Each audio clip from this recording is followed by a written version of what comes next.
On a trip with his driver, the millionaire was paralyzed when he saw his watch. The same one that, hello, welcome, enjoy, subscribe, and activate notifications. During a trip with his chauffeur, the millionaire froze when he saw the watch. The same one his son had been wearing when he disappeared years ago. James Anderson, a renowned millionaire businessman, was getting ready for another business trip. It was a rainy afternoon, and the gray sky mirrored James's somber mood, which he had carried since the disappearance of his son, Michael, 20 years ago. His chauffeur, a young man named John, patiently waited by the luxurious car, ready to depart. "Mr. Anderson?" John asked, opening the car door. "Yes, let's go," James replied as he entered the vehicle. As the car glided through the wet streets, James glanced at John's wrist and noticed a familiar watch. It was identical to the one Michael had worn the day he disappeared. James's heart raced, and he leaned forward, his eyes fixed on the watch. "John, where did you get that watch?" James asked, trying to keep his voice steady. John, surprised by the question, quickly glanced at the watch. "Oh, this? I bought it at a pawn shop in a small town where I lived for a while." "Why?" James felt a surge of emotion and hope. "Can you take me to that town? It's important." John hesitated for a moment, but the seriousness in James's eyes convinced him. "Of course, Mr. Anderson. Let's go right away." The trip took an unexpected turn, and James couldn't stop thinking about the watch. Each mile increased his anxiety and hope. He knew this was a lead he couldn't ignore. They entered the small town under a cloudy sky, the rain now a light drizzle that added a melancholic air to the atmosphere. The narrow streets and old buildings had a nostalgic charm, but James was focused on one mission: finding the pawn shop John had mentioned. "It's right there, Mr. Anderson," John said, pointing to a small shop with an old sign. James nodded and exited the car, feeling a mix of anxiety and hope. Upon entering, they were greeted by an elderly man with a kind expression who stood up from behind a counter full of antique items. "Good afternoon, gentlemen. How can I help you?" the shop owner asked. James approached the counter, pulling the watch from his pocket. "This watch, do you remember who brought it here?" The shop owner adjusted his glasses and examined the watch closely, his eyes widening in recognition. "Yes, I remember it well. It was sold by a man named Peter. He said he found it in an abandoned house on the outskirts of town." James's heart beat faster. He was getting closer to uncovering the truth about Michael's disappearance. "Can you give us more information about this Peter? Where can we find him?" The shop owner nodded, pulling an old notebook from under the counter. "Peter lives in a simple house on the outskirts of town.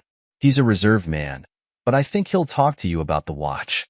As the shop owner wrote down the address, James felt adrenaline coursing through his veins. The answers he sought were closer than ever.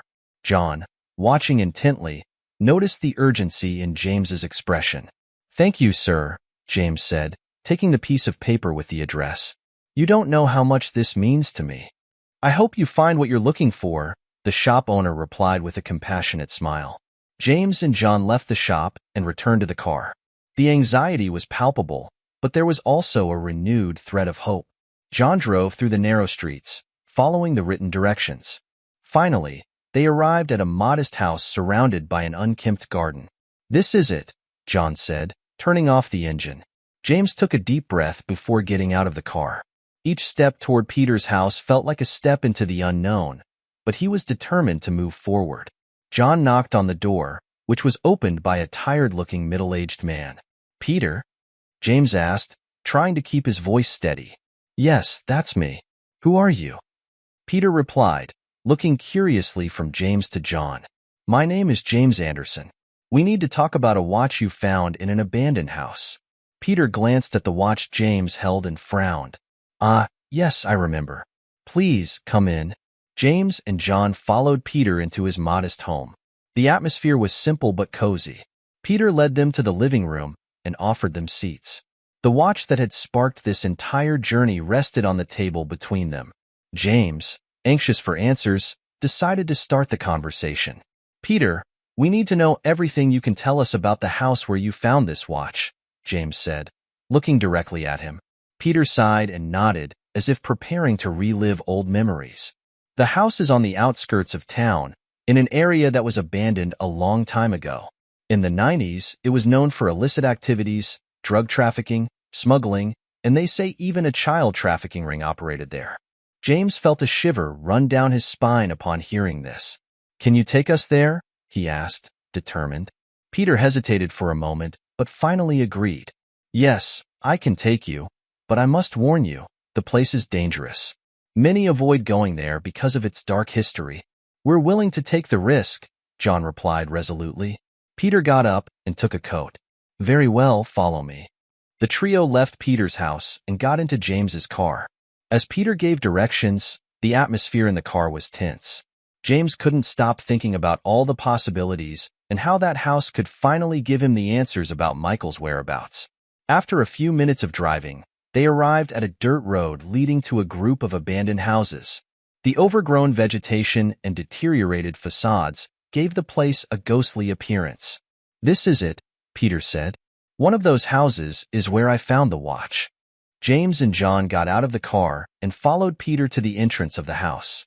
The door was ajar, creaking slightly in the wind.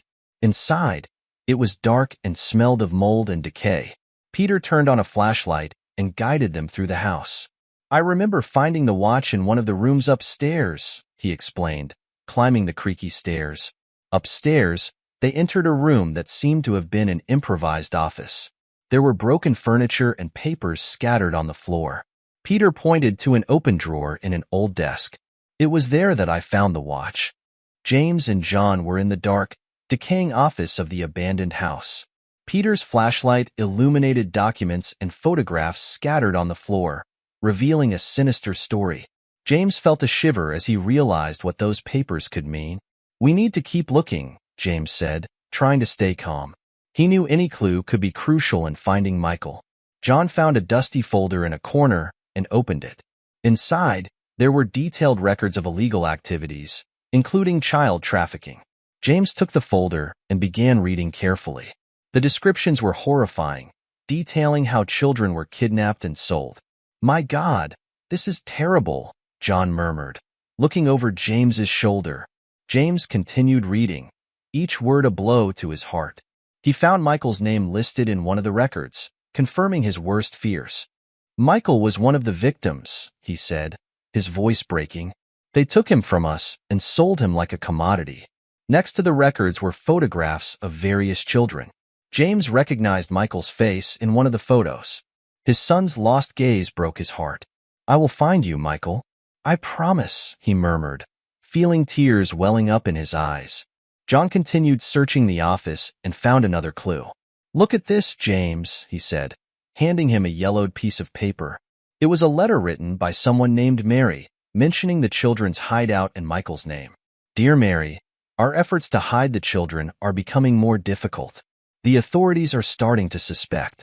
We must be careful not to attract attention. The watch is a reminder of our son Michael, and I hope he is safe wherever he is." James read the letter several times, absorbing each word. Mary, who could she be? And how did Michael end up in the hands of these monsters? Peter, who had been silently observing, stepped closer. Maybe Mary was someone trying to protect the children. Sometimes good people end up involved in bad situations unintentionally. James nodded, recognizing the wisdom in Peter's words. "We need to find more information about Mary and discover who else was involved." Peter pointed to another drawer they hadn't explored yet. "Maybe there are more clues here." James opened the drawer and found an old diary. Flipping through it, he realized it was Mary's diary.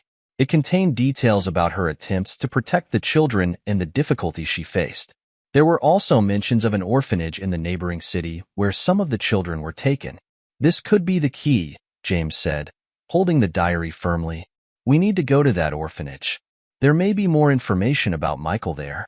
With the new documents and Mary's diary in hand, James and John left the abandoned house.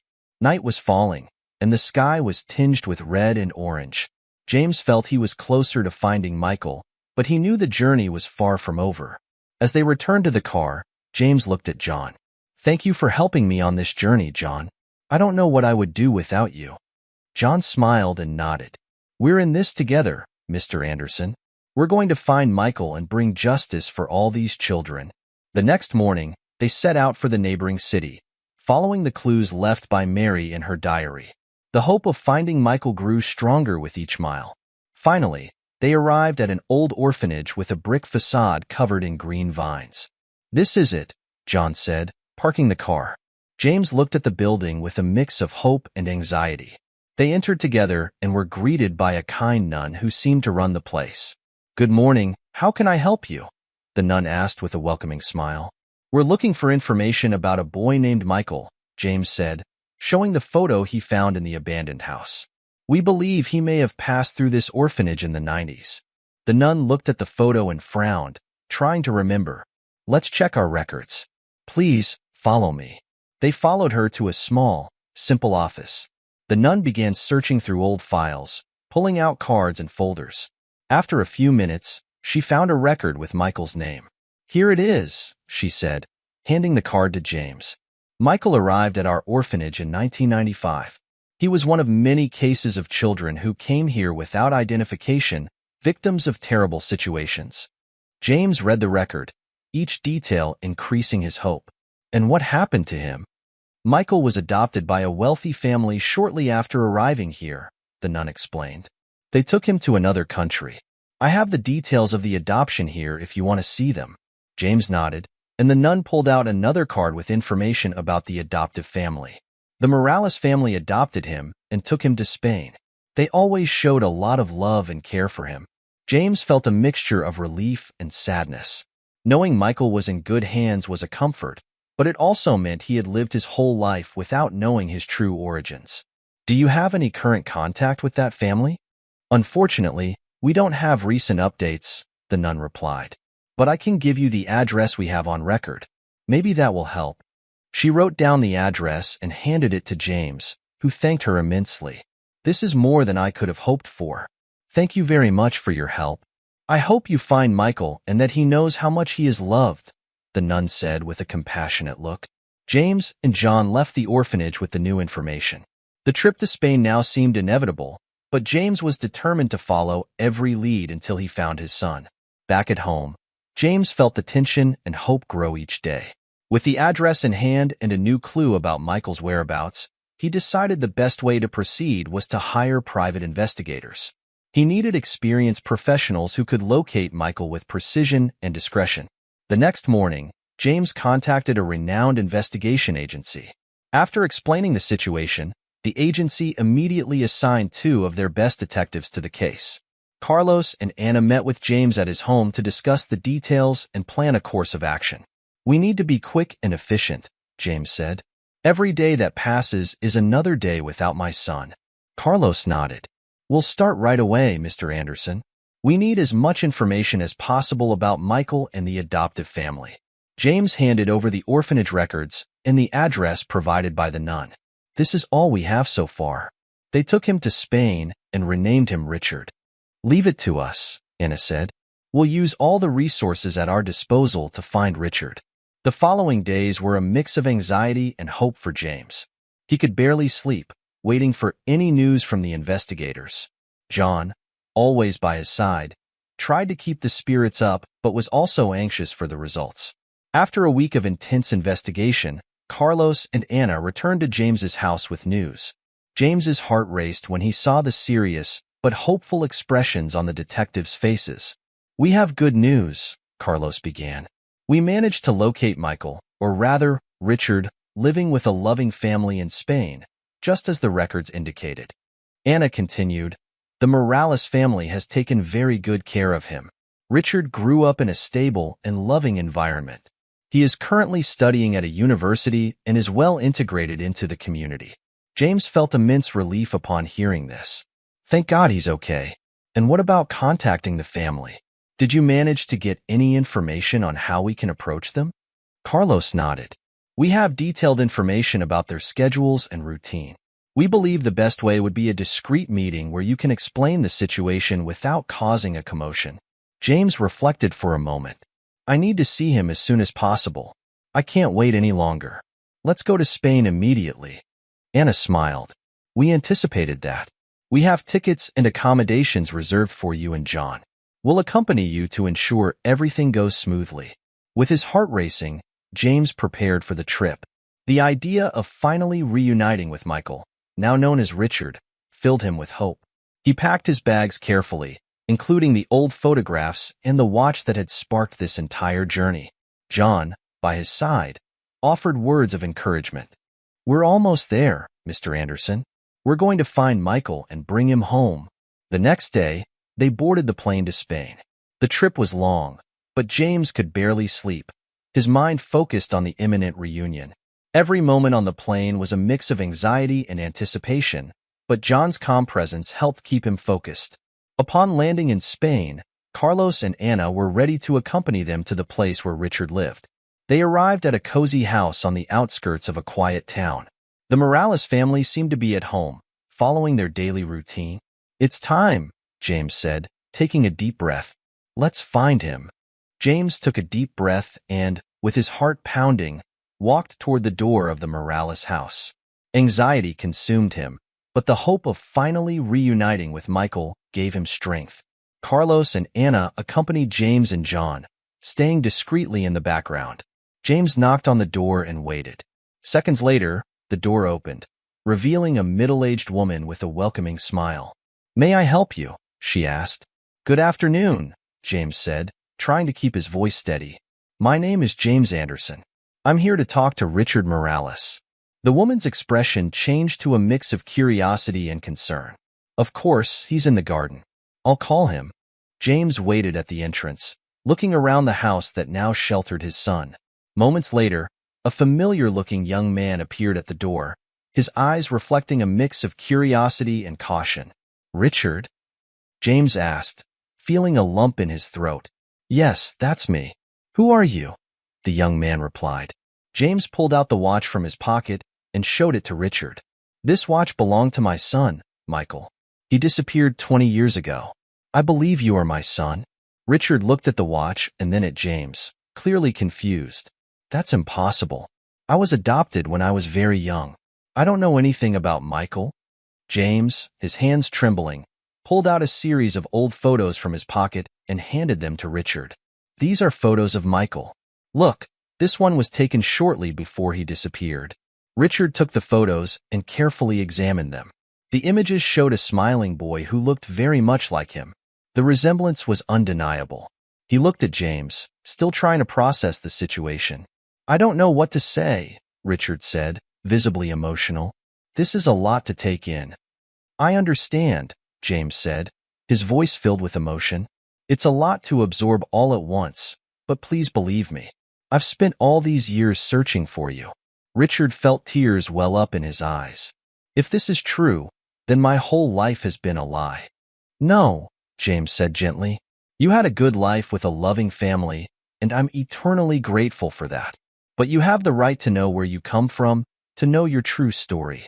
Richard looked at the photos again, feeling a deep connection to a past he had never known. "I want to know more. I want to understand what happened." James felt a surge of relief. "I promise to tell you everything. We'll build this relationship step by step. I'm not here to take anything away from you, only to offer you what I've always wanted, the truth." Richard's adoptive mother, who had been watching from a respectful distance, approached and placed a hand on his shoulder. "Richard, I think you should listen to what he has to say. It's an important part of your story." Richard nodded, still processing the enormity of the revelation. "I want to listen. I want to know my past." With a heart full of emotion, James began to tell his story, from Michael's disappearance to the journey that led him to that moment. Each word was a step towards rebuilding the bond between father and son. During the following days, James and Richard spent a lot of time together. James showed more photos, shared memories, and listened to Richard's stories about his life with the Morales family. The relationship between them was fragile, built with care and patience, but both were determined to make it work. James knew there was still a long way to go, but he was willing to do whatever it took to make up for lost time. And Richard, now aware of his true identity, was equally committed to knowing and understanding the man who had spent 2 decades searching for him. James and Michael, now known as Richard, spent the following days together, immersed in conversations and memories. The process of reconnecting was slow, but each moment shared built a bridge over the lost years. In the garden of the Morales house, James and Richard sat under the shade of a large tree, with an album of old photos open on James's lap. The images depicted a simpler time before everything changed. "Look at this," James said, pointing to a photo of a smiling boy holding a dog. "That was you with our dog, Max. You two were inseparable." Richard smiled at the photo. "I've always liked dogs. I never knew why. Now it makes sense." James laughed, a laugh he hadn't let out in years. "Max was your loyal companion. When you disappeared, he spent days looking for you around the house."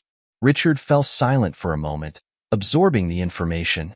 "It's strange to think I have all these connections and memories I never knew about." "I understand," James said, closing the album and looking at his son. "But what matters is that we're together now. We can create new memories." They spent the rest of the day talking about the past and the present. James told stories about Michael as a child, his mischief, his first words, and moments of happiness. Each story brought a new layer of connection between them. One afternoon, they decided to visit a nearby park. They walked through the park, watching families and children playing. James pointed to a swing. "You loved swinging. We spent hours here." Richard observed the swing, imagining himself there as a child. "I'd like to remember that." "Let's create new memories," James said, giving the swing a gentle push for Richard. "It's never too late for that." Richard smiled and accepted the push, allowing himself to feel like a child again, even if just for a moment. Their laughter filled the air, a melody both needed to hear. At home, James continued sharing details about Michael's life. He showed his favorite toys, lovingly kept childhood drawings, and even a home video of a birthday party. Richard watched the video, moved by seeing himself as a small child surrounded by the love of his parents.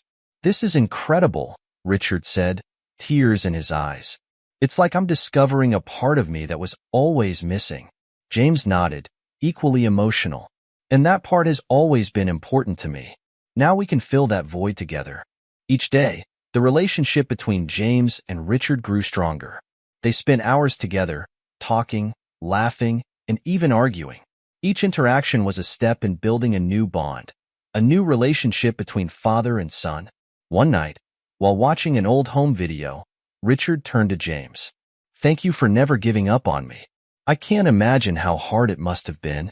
James looked at his son, his eyes filled with love and determination. "You were always a part of me, Michael.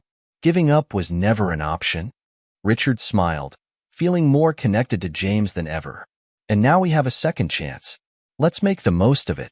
James nodded, taking his son's hand. "Yes, we will. Together." As James and Richard, formerly known as Michael, continued to strengthen their bonds, an unease grew in James's heart. Despite the joy of finding his son, he couldn't shake the feeling that there were more secrets to uncover about Michael's past. Determined to unravel all the hidden truths, James began investigating with John's loyal help. One cloudy morning, James and John met at a discreet cafe on the outskirts of the city. The atmosphere was charged with expectation and tension. "John, we need to discover everything about Isabel," Michael's stepmother. "I have a feeling she was involved somehow," James said, taking a sip of his coffee. John nodded. "I agree, Mr. Anderson. I've already started some preliminary investigations. Isabel always seemed like a suspicious figure to me, but we need concrete evidence." The two men began analyzing records, documents, and any clue they could find about Isabel. Their investigation led them to uncover dark connections and suspicious relationships. They discovered that Isabel had contacts with individuals known for illegal activities, but they still didn't have solid proof of her involvement in Michael's disappearance. One night, while James was reviewing some old documents in his home office, he found a letter hidden in one of the company's accounting books.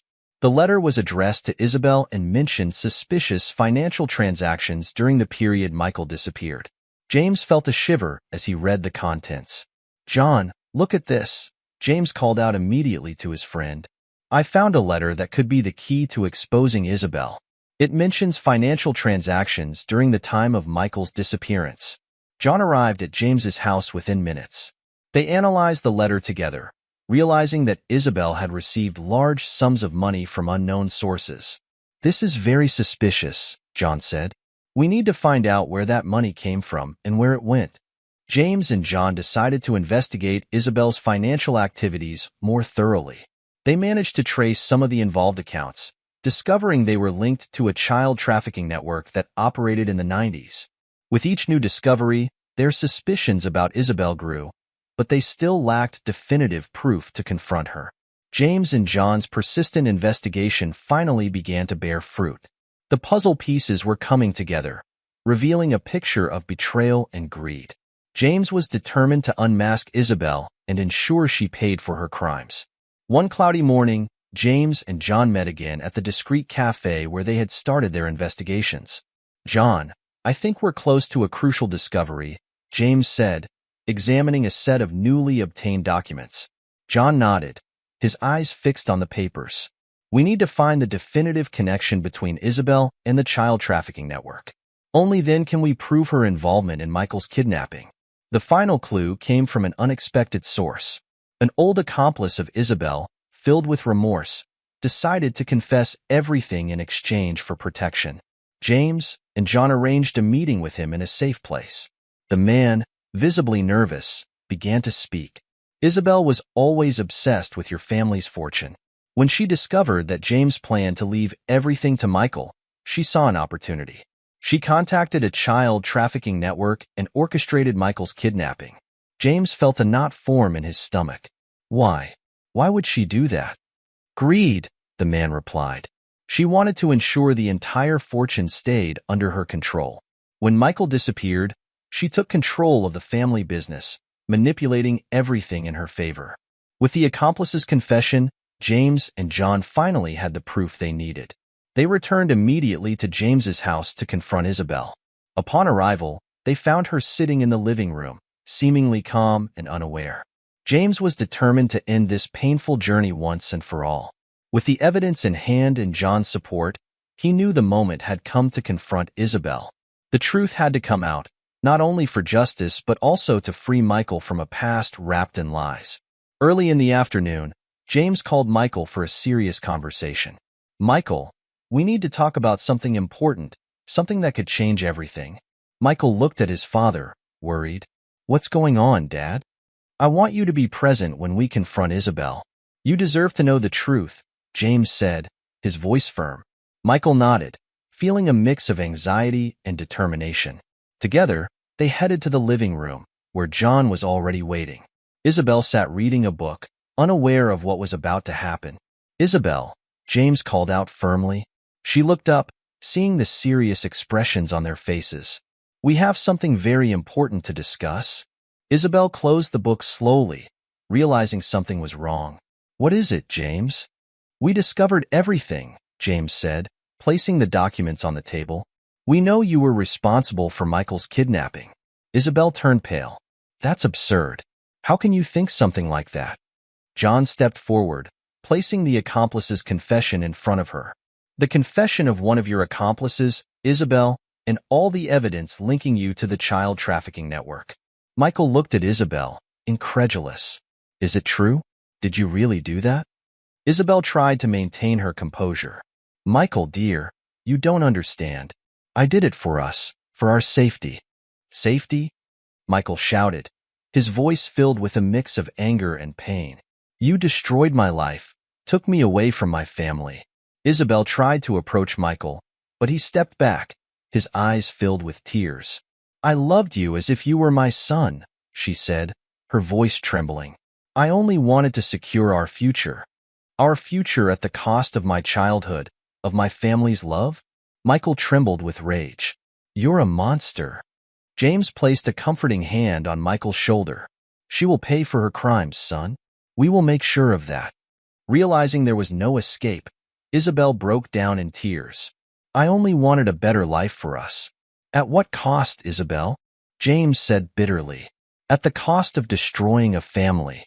At that moment, the police arrived. John had called them in advance, anticipating that things could get out of control. Two officers entered the room, and one of them approached Isabel. "Isabel Martinez, you are under arrest for the kidnapping of Michael Anderson and your involvement in a child trafficking network," the officer said as he handcuffed her. Isabel did not resist. Instead, She let herself be taken away, her eyes empty and devoid of hope. Michael watched in silence, feeling a mix of relief and sadness. James hugged him. She's gone now. We can move forward. Michael nodded, but the pain was still evident in his eyes. I know, but it still hurts. It will take time, James said softly, but we're in this together. We'll get through it together. In that moment, James and Michael understood that despite all the hardships, they were on the path to healing. The final confrontation had exposed all the truths, allowing justice to be served. Now, father and son could focus on rebuilding their lives without the shadows of the past haunting them. With Isabel finally out of the picture, James and Michael felt an enormous weight lift from their shoulders. The truth, though painful, had brought the peace they had sought for so long. Now, father and son could focus on rebuilding their lives and using their experiences to do good. The morning after Isabel's arrest, James and Michael sat at the breakfast table. The silence between them was comfortable, filled with a new understanding and connection. We have the opportunity to make a difference, Michael, James said, breaking the silence. We can use our family's resources to fight child trafficking and help other families reunite. Michael nodded, his eyes shining with determination. I want to do that, Dad. I want to use our story to help others who have gone through the same thing. Together, they began planning a foundation dedicated to fighting child trafficking and providing support to affected families. James contacted lawyers and specialists, while Michael used his university connections to mobilize support and volunteers. The news of the foundation quickly spread, gaining media attention and attracting donations from across the country. At the foundation's launch event, James stepped onto the stage, his heart filled with pride and gratitude. We are here today because we believe in the power of love and redemption. This watch, he said, holding up the watch that once symbolized so much suffering, now represents hope and the strength of family. Our mission is to ensure that no child suffers what Michael suffered and that no family goes through what we went through. Michael, standing next to his father, added, We want to be a light in the darkness for those who are lost, to help reunite families and fight this evil network. Together, we can make a difference. The event was a success, and the foundation began operating with a dedicated team and significant resources. James and Michael spent their days traveling across the country, meeting families and working with authorities to dismantle child trafficking networks. With each family reunited and each child rescued, they felt they were repaying a debt to the world and to themselves. A year had passed since James and Michael launched their foundation. The impact of their work was profound and ongoing, bringing hope to countless families and children. In recognition of their efforts, the foundation organized a special ceremony to celebrate their achievements and renew their commitment to the cause. The ceremony took place in a grand auditorium, with hundreds of supporters, volunteers, and families in attendance. The event began with touching videos of rescued children and reunited families, highlighting the foundation's success stories. James stepped onto the stage, his heart filled with pride and gratitude. Today, we celebrate not only our achievements but also the power of love and resilience. Each rescued child, each reunited family, is a testament to what we can achieve together. Michael, standing next to his father, smiled. Our journey has been difficult but incredibly rewarding. This watch, he said, holding up the symbolic object, reminds us daily of the power of hope and determination.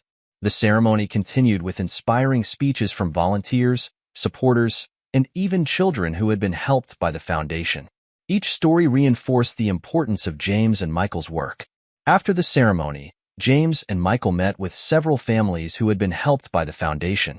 A mother, tears in her eyes, hugged James. Thank you for everything you've done. You brought my son back and gave me my life back.